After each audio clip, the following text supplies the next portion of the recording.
In 1854, in a town that believed it understood morality better than mercy, a woman's private routine became a public scandal without a single crime ever being committed.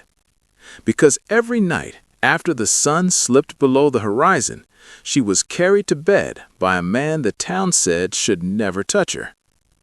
Bellemont, Mississippi was the kind of town that watched itself closely. People noticed who arrived late to church, who lingered too long at the market, who failed to follow the unspoken rules that mattered more than law.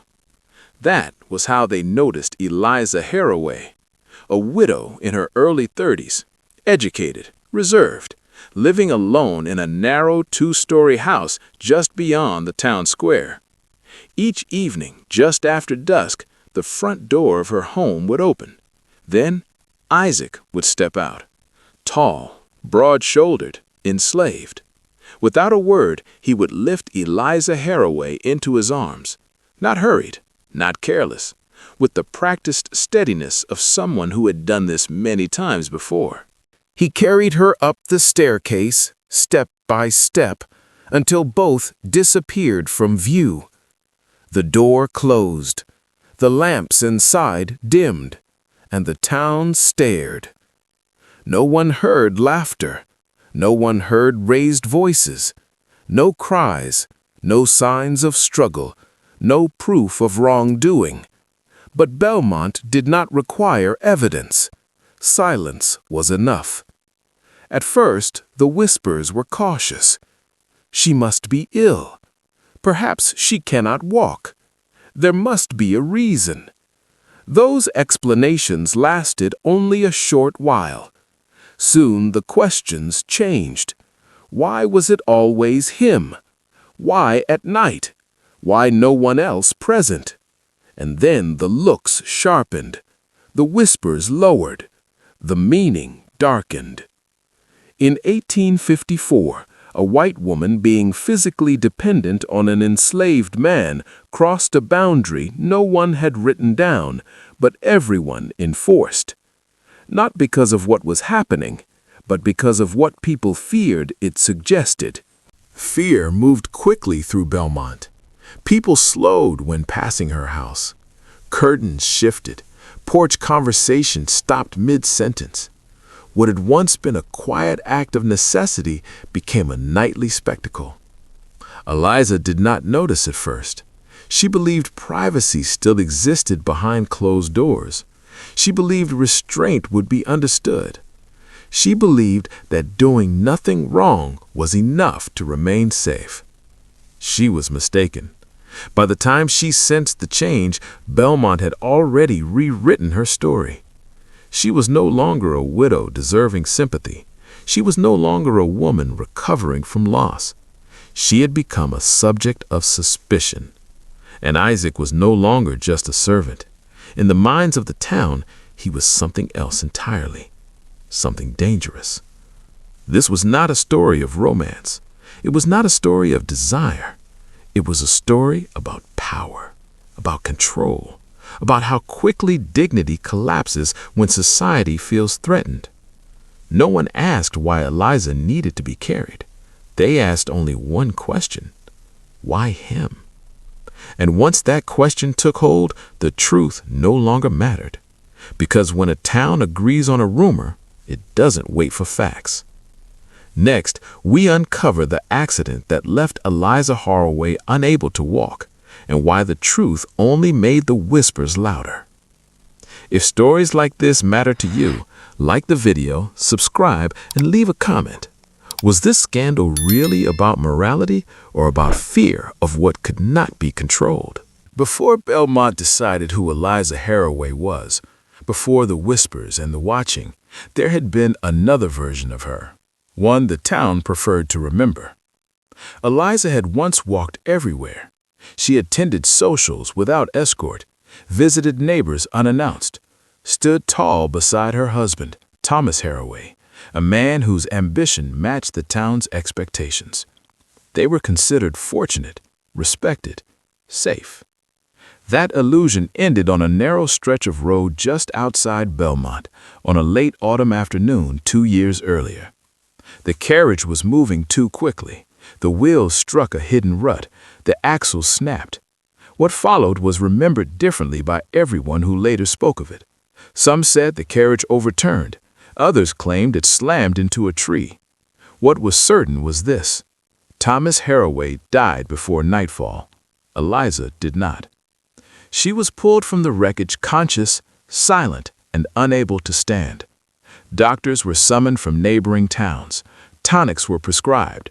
Prayers were offered. None of it worked. Her spine had been damaged in a way medicine could not repair. She would live, but she would never walk again. At first, Bellemont was generous. Meals arrived unasked.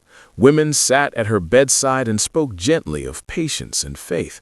Men lowered their voices around her. But sympathy has limits, and in Bellemont, those limits were measured by inconvenience. Weeks turned into months. Eliza stopped appearing in public, stopped attending church, stopped being seen. And when a woman disappears quietly, people stop seeing her as a person. They see a problem. Servants came and went. Most could not manage the physical strain of lifting her safely. Others refused outright. That was when Isaac was assigned to the house. He did not ask questions. He did not complain. He learned quickly how to lift without hurting her, how to move through narrow spaces, how to keep his eyes down and his presence small. At first, he was careful to avoid being seen, but pain does not follow schedules, and dependence does not remain convenient. Over time, the task shifted to evenings, then nights. That was when Bellemont began to notice. Halfway through the story, the truth should have ended the rumors. Instead, it fed them. Because the accident explained why Eliza could not walk, it did not explain why the town felt uneasy. The unease came from something else, from the sight of control slipping, from roles bending in ways they were never meant to. A white woman who needed help, an enslaved man trusted with her body. That combination unsettled Bellemont more than tragedy ever had. And once that discomfort took root, the past was rewritten. The accident became an excuse. The necessity became suspicious. The silence became guilt. People stopped remembering Eliza as a widow injured by fate. They remembered her as a woman who allowed something improper. And Isaac, the town's imagination reshaped him too. He was no longer careful, no longer quiet, no longer obedient in their minds. He became a figure onto whom every fear was projected. What no one considered was the cost. Eliza paid it in isolation, in stares, in the sudden coldness of familiar faces. Isaac paid it in risk. Every step onto that porch was another chance to be accused, another opportunity for punishment. And punishment in 1854 did not require proof. It required agreement. The accident had taken Eliza's ability to walk. The rumors were about to take something else. Because Bellemont was no longer just watching, it was deciding what to do next. And soon, Isaac would be forced to make a choice that neither of them could undo. If this story is holding your attention, like the video, subscribe, and share your thoughts below. Should the truth have protected them, or did it only give the town more power to judge? Bellemont had always been a town of quiet judgment, but by the time the rumors reached their third month, they were no longer quiet. They spoke openly now. Eliza noticed it first in the smallest ways. A shopkeeper who once greeted her warmly now avoided her eyes. A delivery left farther from the door than usual. Conversations that ended the moment she entered a room. People were no longer curious, they were convinced. The story had settled into something solid, something agreed upon. And once a town agrees, dissent becomes unnecessary. At church, the space around Eliza widened. Pews emptied on either side of her chair. Women she had known for years chose different rows. The sermon shifted too. Words like propriety, order, and restraint appeared more often, never directed at her by name, never needing to be. Isaac felt the change even more sharply. Men who once ignored him now watched him closely, too closely. Their gazes lingered. Their questions came uninvited. How late did he work? Why was he needed at night? What exactly did he do upstairs? He answered carefully, briefly. The wrong word could cost him everything. Rumors do not stay harmless for long. They look for action. It began with warnings disguised as concern. A neighbor stopped Isaac near the gate and suggested the arrangement might be misunderstood.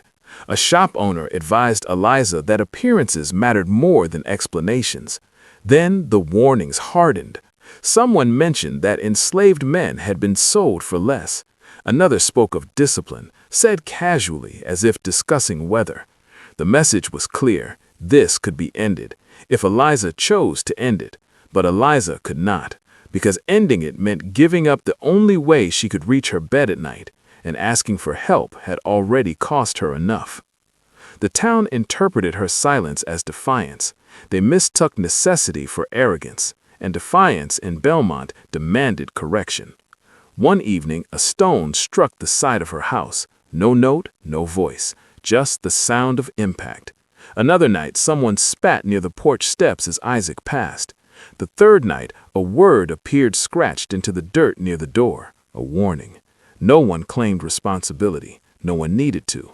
The town was speaking with one voice now. Eliza began to understand the truth too late. She had believed the danger was gossip, but gossip was only the beginning. It prepared people. It softened them to cruelty. And Isaac understood something else. He was the easiest target. He could be blamed without consequence, removed without explanation, punished without defense. Every night he lifted Eliza into his arms, he felt the weight of more than her body. He felt the town's attention pressing closer, waiting. Something had to change. Either the routine would end or Bellemont would decide to end it for them. The most frightening part was how calm everyone seemed. There were no shouts, no confrontations, just patience. And patience, when paired with certainty, is dangerous, because it means people believe time is on their side, and time was running out. Soon Isaac would be given a choice he had no right to make, and Eliza would be forced to confront the cost of silence. The town had finished whispering. What came next would be far louder. If this story has you hooked, like the video, subscribe, and tell me in the comments, when rumors turn hostile, who should speak first, the one being watched or the one most at risk? The night Isaac refused to carry Eliza Harroway did not begin differently from the others. Dusk settled over Bellemont. The street emptied. The house grew quiet. Eliza waited in her chair near the staircase, as she always did. She heard Isaac move through the lower rooms, careful with his steps, deliberate in his pace. For months, the routine had been unspoken, almost invisible between them, until that night. When Isaac stopped at the foot of the stairs, he did not move closer. He did not reach for her. He stood still. Eliza noticed the silence first. Then she noticed his hands, clenched tightly at his sides. "What is it?" she asked. Isaac did not answer immediately. When he finally spoke, his voice was low and controlled, as if every word had been weighed before being released. "I can't do it tonight." The words landed heavily between them. Eliza felt a flash of fear before confusion had time to follow. The stairs loomed behind her.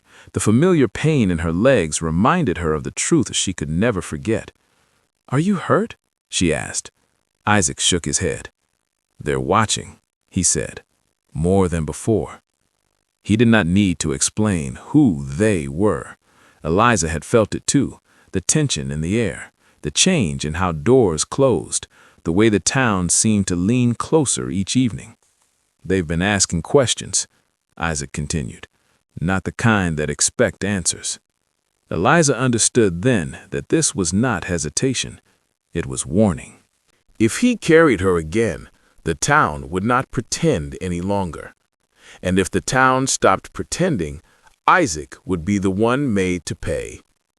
Eliza looked at the staircase. The distance between the first step and the last had never felt so vast.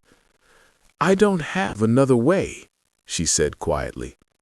Isaac met her eyes for the first time that night. "I know," he said. That was the moment everything changed. Until then, the arrangement had existed in silence, protected by routine. But now, silence had become dangerous. Isaac was risking himself every time he helped her. Eliza was risking him every time she accepted.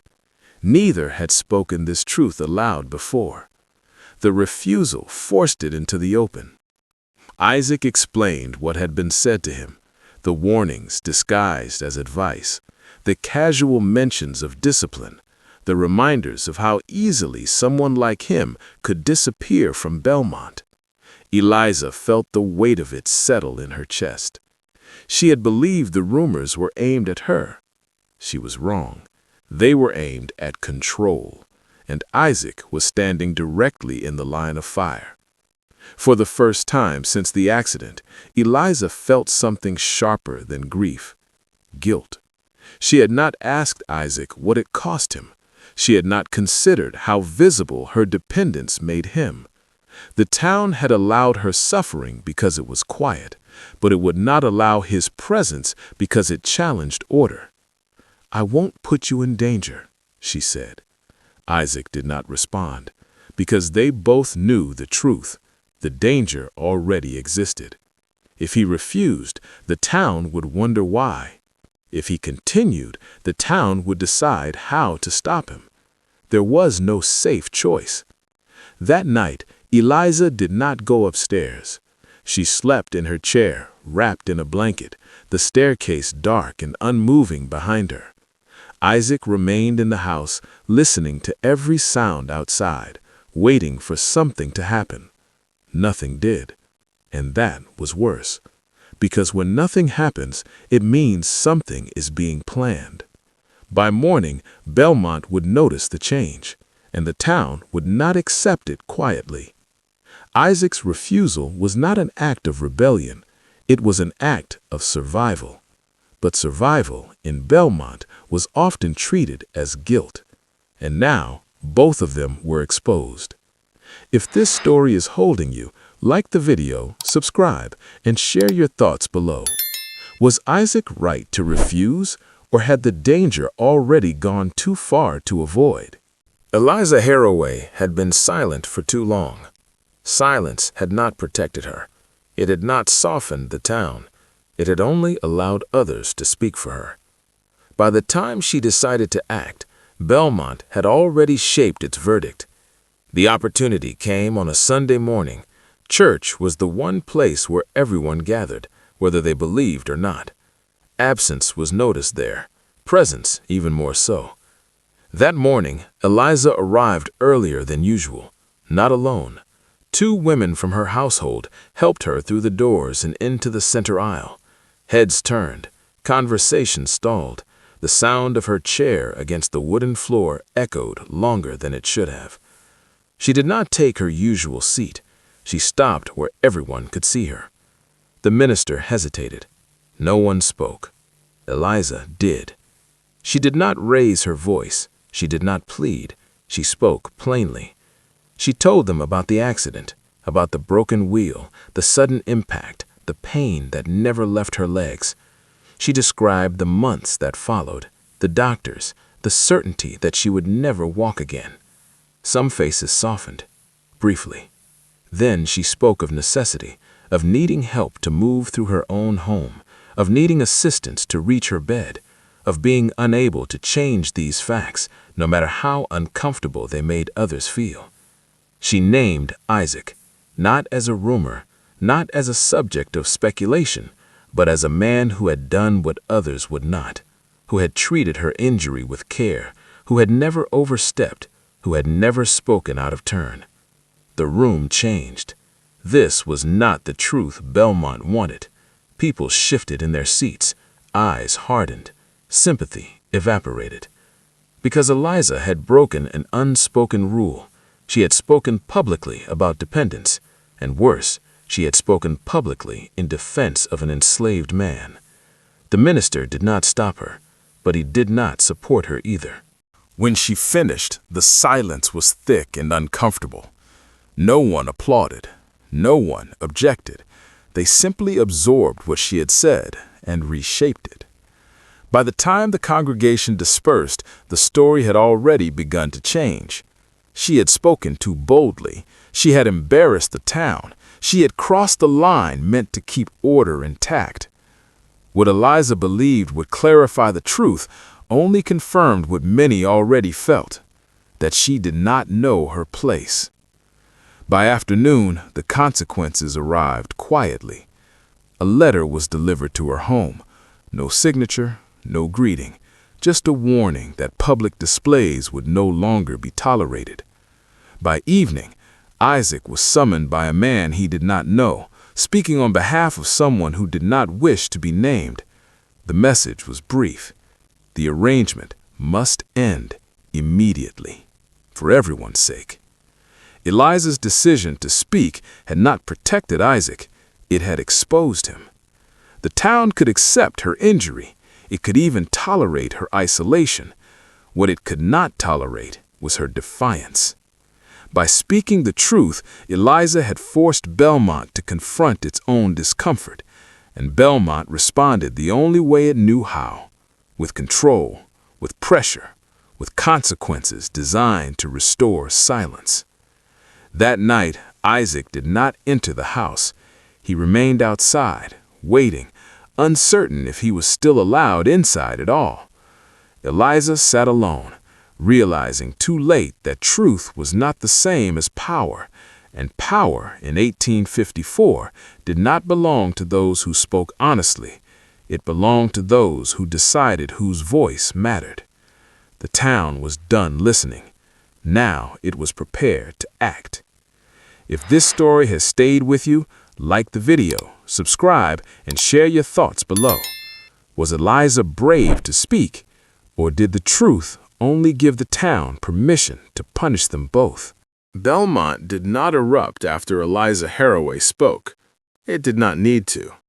The town understood how to punish without spectacle. The days that followed were marked by absence. Isaac stopped appearing in the streets near her home. Neighbors no longer passed by her gate.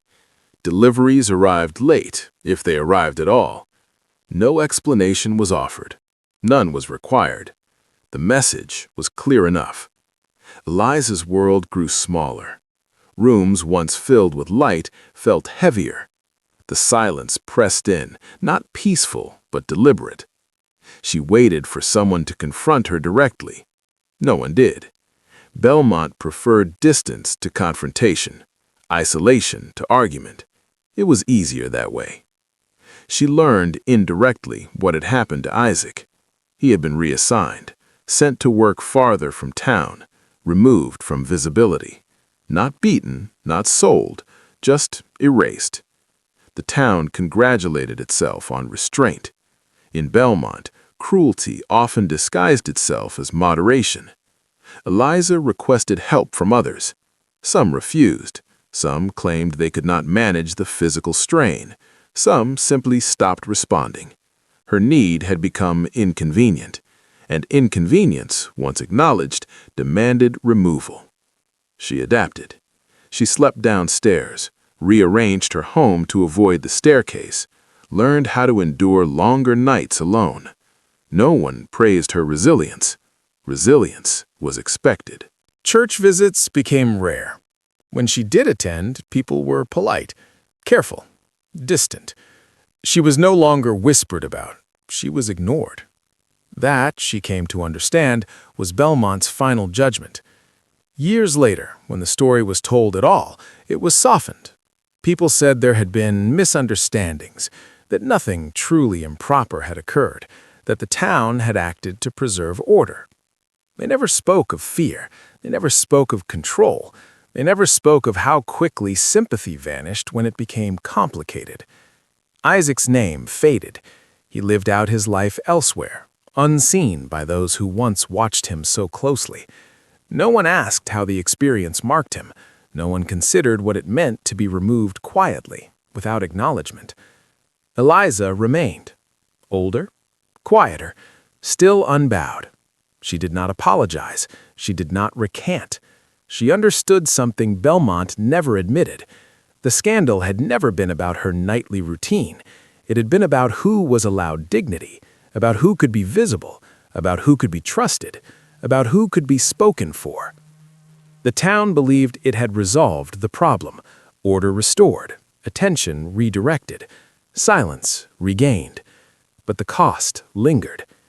It lingered in the empty space beside her chair, in the staircase she no longer used, in the way truth had been punished more efficiently than rumor. Bellemont remembered itself as righteous. History, if it bothers to remember at all, remembers something else. That in 1854, in a town that believed itself decent, a woman told the truth. A man acted with care, and both paid for it in quiet ways no record bothered to keep, because the most effective punishments are the ones that leave no visible mark. If this story moved you, like the video, subscribe, and leave a comment below. Do you think Bellemont learned anything, or did it simply move on, unchanged?